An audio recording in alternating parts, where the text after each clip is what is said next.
ବିଲେଇ ଦେଖିଛ ସବୁ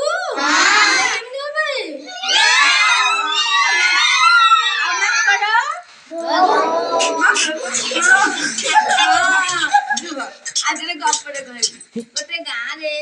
ଦିଟା ବିଲେଇ ଥିଲେ ଜଣଙ୍କ ନା ପୁଷି ଆଉ ଜଣଙ୍କ ନା ଟୁସି ହେଲା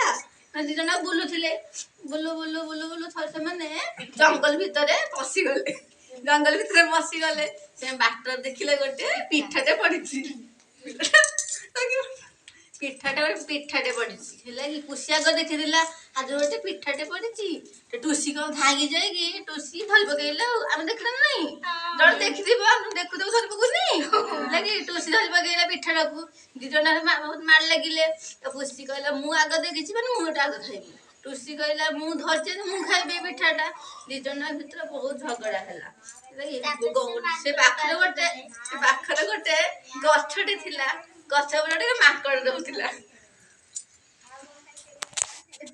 ସବୁ ତାଙ୍କ ଗଣ୍ଡଗୋଳ ଦେଖିଲା ମାଙ୍କଡ ଚାଲିଲାଖ ନା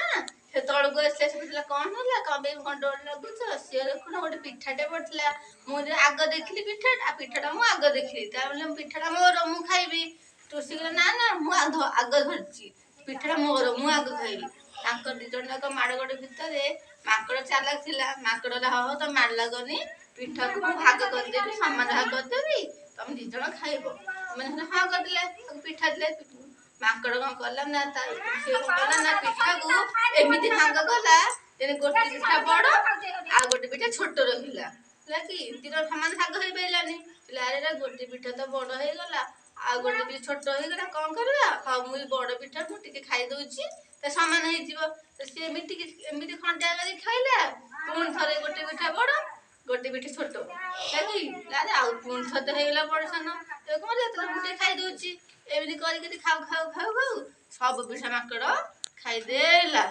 ମାଙ୍କଡ ଆରେ ମୁଁ ସବୁ ପିଠା ଖାଇଦେଲି ଆଉ ତମାନେ କଣ ଖାଇବ ମାଙ୍କଡ କହିଦେଇକି ସେ ଡିଆ ମାଇଲା ତା ଗଛକୁ ଡିଆ ମାଇଲା ପୁଷିରେ ଟୁସିରେ ଅନେଇଥାନ୍ତି ମାଙ୍କଡକୁ ଅନେଇଥାନ୍ତି ପିଠା ଖାଇପାରିଲେନି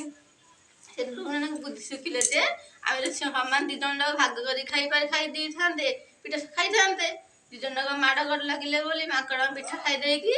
ପଳେଇଲା ଏଥର କଣ ଶିଖିଲେ କେବେ ବି କାହା ଦି ଜଣଙ୍କ ଭିତରେ କେଉ ତୃତୀୟ ଲୋକକୁ ପଶେଇବାନି ହେଲେ ନାଇଁ ପଶିଲା ମାନେ ଆମର ହିଁ କ୍ଷତି ହବ ହଁ ଭଲ ଲାଗିଲା